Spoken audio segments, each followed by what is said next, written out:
Sir, ano kayang nangyari kay Dali? Kinakabahan kasi ako eh. Ba't ka naman makakabahan?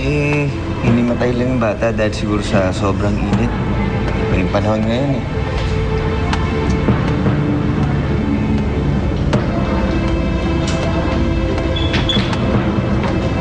Kayo ba ang magulang ni Dali? Opo, Doc. Mrs., I'm sorry pero may masamang balita akong sasabihin sa iyo.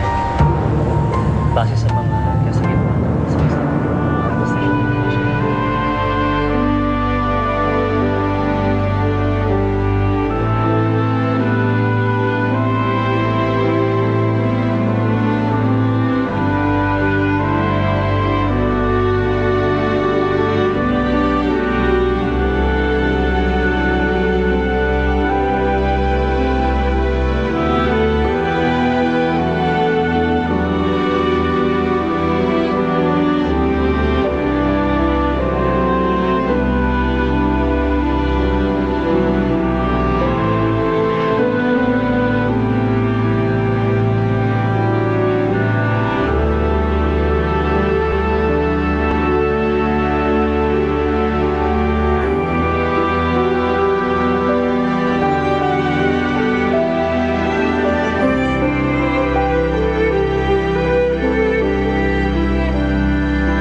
Nalamig ako. Tibayan mo yung loob mo, Lynette, kapag kaharap mo yung anak natin. Nanghihina ako eh. Hindi pwede. Alam mo naman na sa atin lang kumuha ng lakas yung anak natin, di ba? Kaya kayanin mo. Ha, ma'am?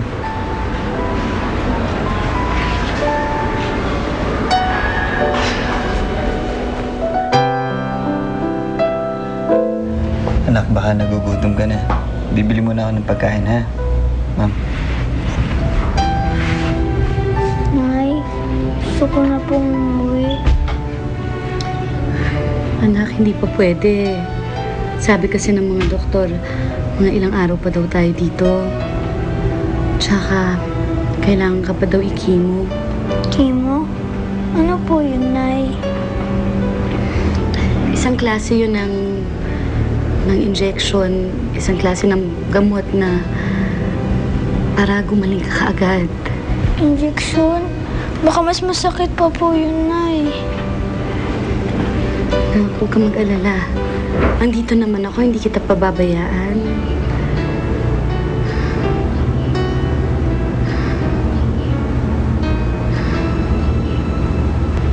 Sandali lang ah. Miss, pwedeng pahiram sandali. Salamat. Sige, magtaklob ka, dali.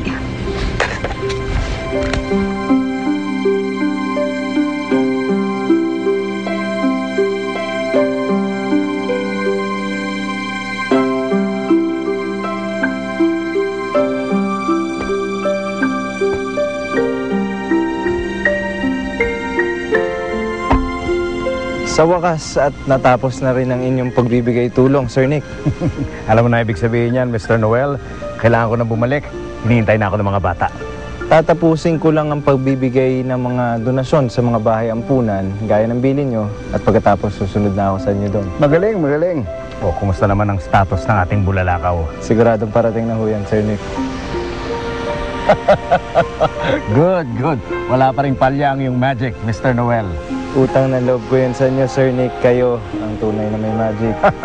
Ito naman ang bola pa. Akala mo naman meron kang Christmas bonus. O paano? Kailangan ko na umalis. Hanggang sa susunod na pagkikita, Mr. Noel.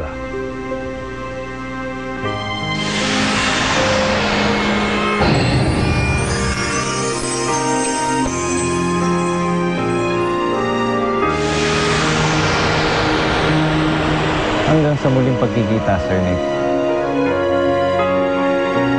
Wala ka naman dapat ikatakot, anak eh. Isipin mo na lang. Nandun tayo sa North Pole. North Pole? Saan po yun, Nay?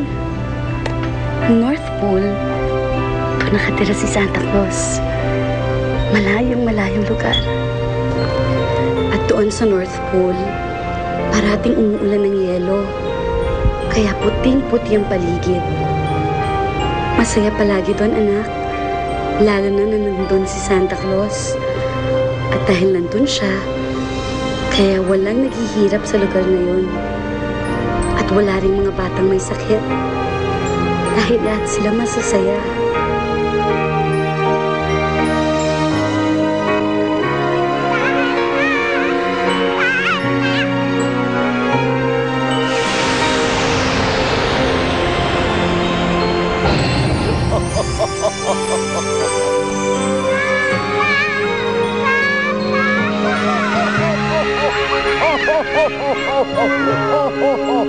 Namiss niyo ba ako, mga kids?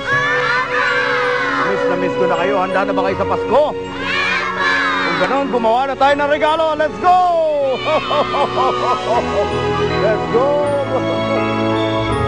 Nay, gusto ko po nasa North Pole din po tayo. Para po lagi po natin kasama si Santa Claus. Para mawala na po ang sakit ko. Oo, anak. Maganda doon.